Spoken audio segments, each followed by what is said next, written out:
देखो, कल कल हुई विज्ञान की परीक्षा की आज हम आंसर की जारी कर रहे हैं, जिसमें सटीक आंसर आपको दिए जाएंगे। पहला प्रश्न है, कौन सी अंतःस्रावी ग्रंथि शरीर की वृद्धि के लिए उपापचय का नियमन करती है? तो उपापचय का नियमन करने वाली जो ग्रंथि है वो है थायराइड। इसका आंसर होगा वह थायराइड। अगला प्रश्न है, कौन से जीव पुनरुद्ध भवन, पुनर्जनन भी कहते हैं, द्वारा नए जीव की उत्पत्ति हो सकती है? तो इसका आंसर होगा प्लेनेरिया। अगला है, मानव में वृक्क एक तंत्र का भाग है जो संबंधित है, किससे संबंधित होगा? ये उत्सर्जन से। अगला चौथा प्रश्न, निम्नलिखित में कौन सा पादप हार्मोन का उदाहरण है? पादप हार्मोन का उदाहरण कौन सा है? साइटोकाइन है। अगला है, एक संकर संकरण में F2PD का जीनोटाइप क्या होगा? तो वो जीनोटाइप होता है 1-1-2-1, जबकि ये फिनोटाइप होगा यानी कि लक्षण प्ररूप होगा, वो कितना होगा? 3:1। ये वाला जो द ऑप्शन है, कई बच्चे ये कर रहे हैं, ये द्विसंकर संकरण का है, तो यहाँ पर आंसर जो होगा ना वो ए होगा। अगला, निम्नलिखित में से कौन सौर ऊर्जा का स्थिरीकरण करके विषम पोषियों के लिए उपलब्ध कराते हैं? यानी कि ये मतलब भोजन अकार्बनिक पदार्थों को सौर ऊर्जा के प्रभाव में कार्बनिक पदार्थों में बदलकर और विषम पोषियों को देते हैं, वो कौन होते हैं? उत्पादक होते हैं। तो आंसर क्या होगा यहाँ पर? उत्पादक।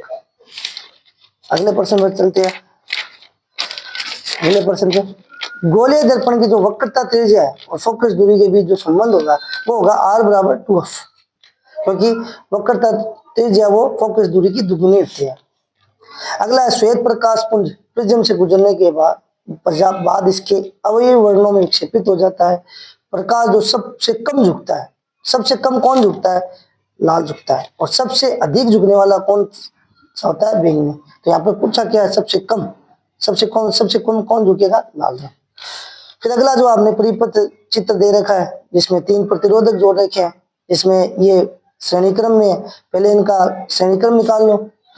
RS बराबर 2 ओम प्लस 2 ओम, कितने हो गए? 4 ओम। फिर ये इसका डायग्राम ऐसे हो जाएगा, यहाँ पर दो कितने ओम? 4 ओम। यहाँ पे कितने आ गए? 4 ओम। फिर 4 ओम का क्या कर निकाल लो? पैरेलल। तो R 1/RP बराबर 1/4 प्लस 1/4, कितने हो जाएंगे? यहाँ पर 4 आ जाएंगे। 1 प्लस 1 बराबर 2/4। तो यहाँ पर काट देंगे हम 1/2 और 1/R P बराबर क्या हो जाएगा? 1/2। और इसको सीधे ऐसे भी लिख सकते हैं, RP बराबर 2 ओम। तो आंसर क्या होगा इसमें? 2 ओम होगा। फिर है, निम्नलिखित में सबसे अच्छा चालक विद्युत का चालक है। तो यहाँ पर सबसे अच्छा पूछा हमें, वैसे तो ये सभी विद्युत के चालक ही है, लेकिन अब हमें क्या पूछा है? सबसे अच्छा। तो यहाँ पर क्या होगा? चांदी। अगला है 11वां प्रश्न है, दक्षिण हस्त अंगुष्ठ नियम अंगूठा किसको संकेत करेगा? दक्षिण हस्त अंगूठा किसको करेगा? विद्युत धारा की दिशा को, विद्युत धारा की दिशा को। जबकि मुड़ी हुई उंगलियां है वो किसको रिप्रेजेंट करती है? चुंबकीय क्षेत्र की दिशा को। यहाँ पर पूछा अंगूठा है, तो अंगूठा का आंसर क्या होगा? विद्युत धारा की दिशा। फिर अगला है, जो चित्र अनुसार चुंबकीय क्षेत्र के लंबवत रखे चालक में विद्युत धारा प्रवाहित हो रही है, तो चालक पर आरोपित बल की दिशा पूछा है। यहाँ पर धारा इधर है, चुंबकीय क्षेत्र इधर है, तो हम फ्लेमिंग का वामहस्त का नियम इस पर आरोपित करने पर हमें जो बल की दिशा है उससे क्या पता चलेगा? बल कहाँ लगेगा?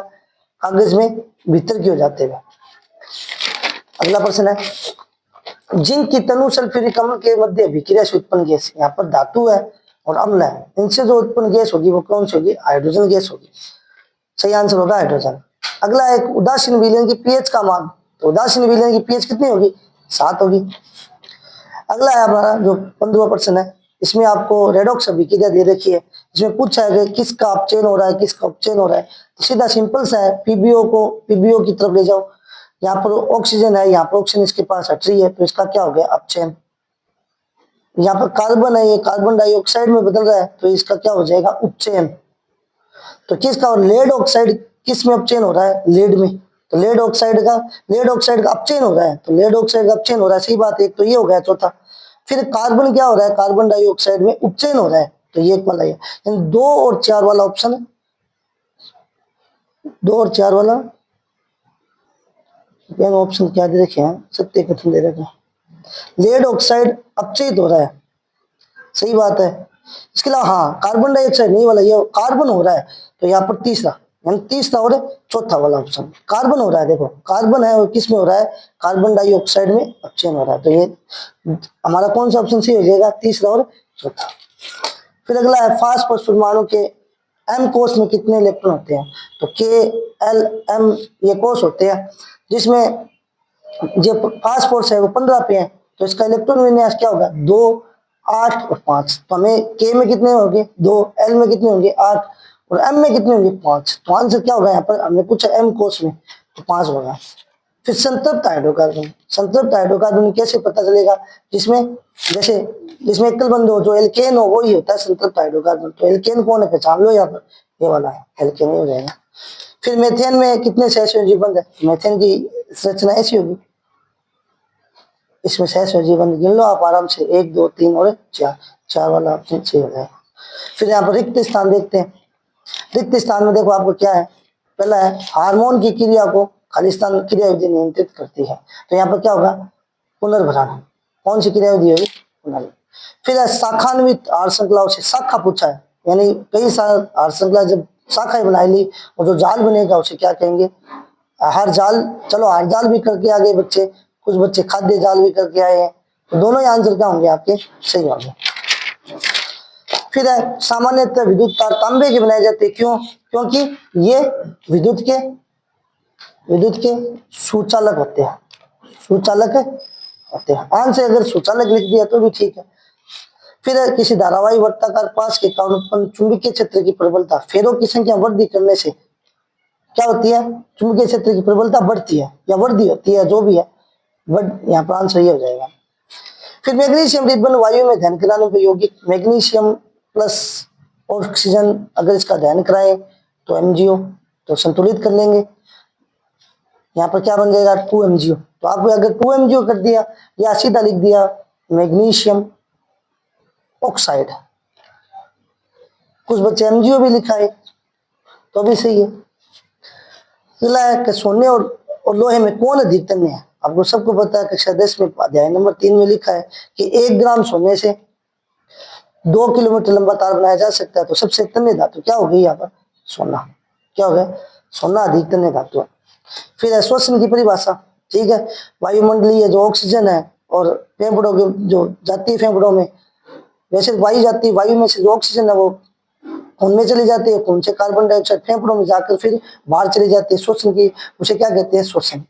मस्तिष्क का कौन सा भाग, ये सीधी रेखा में चलना, साइकिल चलाना, पेंसिल उठाना, ये कौन सी क्रिया है, ऐच्छिक क्रिया। ऐच्छिक क्रिया पर नियंत्रण कौन करेगा, अनुमस्तिष्क। कौन करेगा, अनुमस्तिष्क। ठीक है।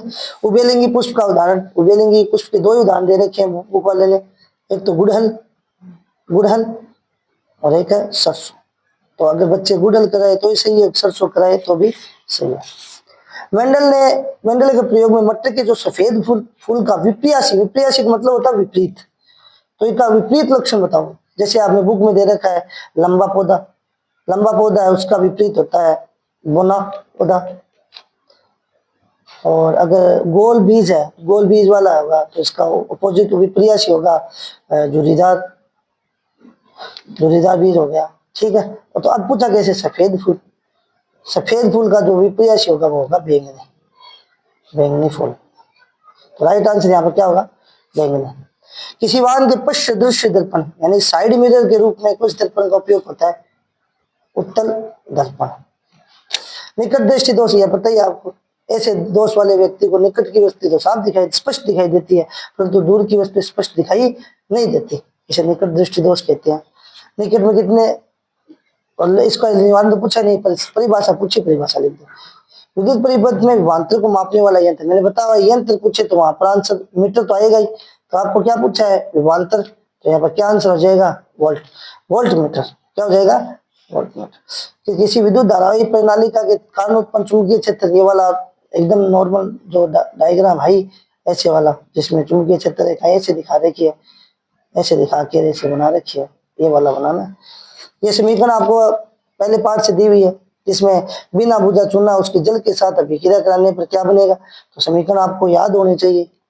ये तो दे रखी है, तीर का निशान यहाँ पर हो जाएगा कैल्शियम हाइड्रोक्साइड प्लस उष्मा। ये वाला बनेगा। CA कोष्टक में OH केवल टू H2। अगला प्रश्न है बीकर को, ये तो एकदम सरल है, ऐसे बनाओ आप बीकर, ऐसे बना के ऐसे बना दिया, पहले ये बीकर बन गया, बीकर में ये बीकर वाला चित्र है। फिर कार्बोक्सिलिक अम्ल का प्रकार्यात्मक समूह, अगर बच्चे ऐसे लिखाए तो भी सही है, सूत्र लिखा तो अगर ऐसे लिख देते तो और भी सही होता। चलो दोनों ही सही है, दोनों लिख दे। अम्ल के जलीय विलयन में विद्युत परिपथ में लगाने पर परिपथ में लगा बल्ब जलने लगता है। इस प्रश्न का विश्लेषण करके विद्यार्थी ने अम्ल के जलीय विलयन के कौन से गुण को सिद्ध किया? तो इसमें यह सिद्ध किया कि अम्ल का जो जलीय विलयन है उसमें H+ आयन होते हैं जो विद्युत का चालन करते हैं। तो अम्ल के जलीय विलयन में H+ आयन होने के कारण क्या हुआ? विद्युत का चालन हुआ और बल्ब जलने लग गया। तो आंसर अगर H+ आयन कर दिया तो भी सही है थोड़ा बहुत। अगले हम खंड ब में चलते हैं, जिसमें आपको लघुत्रात्मक प्रश्न दे रखे, जिसके अंक 2 नंबर है। जैसे पहला प्रश्न है, इसमें वायवीय शोषण और अवायवीय शोषण में अंतर। तो वायु की उपस्थिति में होने वाले शोषण को वायवीय शोषण कहते हैं और अवायवीय शोषण वायु की अनुपस्थिति में होने वाले शोषण को अवायवीय शोषण कहते हैं। इसमें अधिक ऊर्जा उत्पन्न होती है, इसमें कम ऊर्जा उत्पन्न होती है, दो अंतर लिख दो होता है। तो पादपों में प्रकाश अनुवर्तन करती, इसमें बता रहा है जी पादप पर्व का प्रकाश की ओर मुड़ना प्रकाशानुवर्तन कहलाता है। ये ऑक्सीजन हार्मोन के कारण होता है। ऑक्सीजन हार्मोन पादप के शीर्ष भाग में बनता है, जो एक तरफ अगर एक दिशा प्रकाश अगर पौधे को मिलेगा तो ऑक्सीजन अंधेरे वाली जगह, अंधेरे वाले स्थान की ओर चले जाएगा और वहां की कोशिकाएं लंबी हो जाएगी और जिस कारण पादप पर्व प्रकाश की ओर मुड़ जाएगा। फिर मानव के नर जनन तंत्र में पाए जाने वाले दो अंग और कार्य बताए। दो अंग में एक तो वर्षण हो गया, इसमें वर्षण क्या करेगा? टेस्टोस्टेरोन हार्मोन बनाता है, शुक्राणु बनाता है, ठीक है। और एक आप किसका भी लिख दो, शुक्रवाहिका का लिख दो, शुक्राशय का लिख दो, प्रोस्टेट का लिख दो, ठीक है। और या फिर आपको शिशन का लिख दो, बहुत सारे एक और अंग है उनका लिख सकते हैं आप। मानव में लिंग निर्धारण कार्य एकदम इजी है। अब बच्चे ऐसे बना ले, एक्स जो पिता है तो उसका क्या लिख दिया? XY, माता है उसका X है X। इसमें फिर ये जनक हो गए, फिर युग्मक बना लो, युग्मक बनाने पर दोनों अलग अलग हो जाएंगे, X और Y, X और X। ऐसे भी बना सकते हैं बच्चे, ऐसे बना के आगे इसमें इसको इसके जगह XX लड़की होगी, इसको इसके साथ तो XX लड़की, ये इसके साथ जुड़ेगा युग्मक XY, इसके साथ XY। ये कर दिया तो भी सही है, और एक मैंने बताया हुआ है बच्चों को वो भी सही है। अपूर्णांक किसे कहते हैं? इसका सूत्र लिखे। अपूर्णांक वाला जो प्रकाश का जो परावर्तन और अपवर्तन उसमें है, जिसमें प्रकाश का वेग और माध्यम का वेग का अनुपात होता है, इसका सूत्र C/V होता है। आकाश का रंग नीला क्यों दिखाई देता है? प्रकाश के प्रकीर्णन के कारण, क्योंकि जो वायुमंडल में जो कण होते हैं, सूक्ष्म कण होते हैं, वो क्या करते हैं? नीले रंग की जो वेवलेंथ है वो क्या होती है? कम होती है, तब उसको प्रकीर्णित कर देती है, बिखेर देती है, तब आकाश का रंग नीला दिखाई देता है। विद्युत फ्यूज का अगला प्रश्न है, घरेलू विद्युत परिपथ में विद्युत फ्यूज का उपयोग क्यों किया जाता है? तो विद्युत फ्यूज है, ये क्या करता है? अति भार शॉर्ट सर्किट है, उससे क्या करता है? परिपथों की सुरक्षा करता है, ठीक है, ये लिख देना आप। लेड नाइट्रेट के तापमान से नाइट्रोजन डाइऑक्साइड गैस बनता है, उत्सर्जन दर्शाने वाला व्यवस्थित उपकरण चित्र पाठ नंबर 1 से दिया हुआ, इसमें प्रक्रिया दिखाई दी है, प्रक्रिया से बनाई हुई है, ठीक है। यहाँ पर लेड नाइट्रेट बताया हुआ है, उसको क्या बर्नर के नीचे रख रखा है, ठीक है, बर्नर लगा दिया और गर्म कर दिया, ठीक है, और यहाँ पे चिमटी की सहायता से पकड़ भी रखा है, ठीक है, और यहाँ से धुआं निकलता है, ये वाला चित्र बना देना। फिर अगला जो हमारा है तो दूसरे पार्ट से आया हुआ है, जिसमें आपको क्षारक की धातु के साथ अभिक्रिया करने पर कौन सी गैस बन रही है, ये गैस पूछी है। तो चाहे अम्ल हो चाहे क्षार हो, अगर धातु के साथ अभिक्रिया हो गई तो यहाँ पर क्या होगा? X की जगह हाइड्रोजन, H2 लिख दो आप, सही है। फिर अगला 13, यदि कॉपर अर्ध कार्बन डाइऑक्साइड में पड़ा रहता है तो इसकी सतह क्या प्रभाव पड़ेगा? तो कॉपर है ना, ये आपको अगर अर्ध कार्बन डाइऑक्साइड में अगर आप छोड़ दोगे ना आप, तो इसके अंदर जो है कॉपर कार्बोनेट बनेगा, कॉपर के ऊपर क्या बन जाएगा? कॉपर कार्बोनेट बन जाएगा। और कॉपर कार्बोनेट का जो रंग है वो हरा होता है, इस कारण कॉपर कार्बोनेट पर हरे रंग की परतें चढ़ जाएगी, तो एक संचालन है। अगला सेक्शन सी है, ऋतुस्राव रजोद्रम होने का कारण। ये बताया जब निषेचन न होने पर जो गर्भाशय की जो आंतरिक परत है वो झड़ने लगती है, म्यूकस और रक्त के रूप में, योनि मार्ग से ब्लड निकलेगा, वो वाला बताना है। इसकी अवधि कितनी होती है? 2 से 8 दिन, ठीक है। फिर गर्भ निरोधक युक्ति अपनाने, या तो ये कर लो बच्चों या ये कर लो। गर्भ निरोधक युक्ति अपनाने कारण को समझाइए, मतलब गर्भ निरोधक युक्ति क्यों अपनाते हैं लोग, जिन दंपतियों को भाई संतान नहीं चाहिए आगे, तो वो अपनाते हैं। पूरा विस्तृत लिखना थोड़ा बहुत। नंबर 3 का है गर्भ निरोधक युक्ति का नाम लिखिए आप बुक में। क्या अलग अलग दे रखे, जैसे कंडोम दे दिया है, लूप दे दिया और गोलियां, ठीक है, कॉपर्टी, कुछ भी लिख दो, एक लिखना है, ठीक है, 4 है इसमें, लिख दो आप। फिर है वायुमंडल के उच्च स्तर पर ओजोन बनने की क्रिया को समीकरण द्वारा समझाइए। तो ओजोन क्या है, ओजोन बनने के लिए क्या चाहिए, पराबैंगनी किरणें चाहिए। तो वायुमंडल में क्या होती है, ऑक्सीजन होती है, इस पर यूवी विकिरणें, अल्ट्रावायलेट किरणें गिरती है, तो ऑक्सीजन 2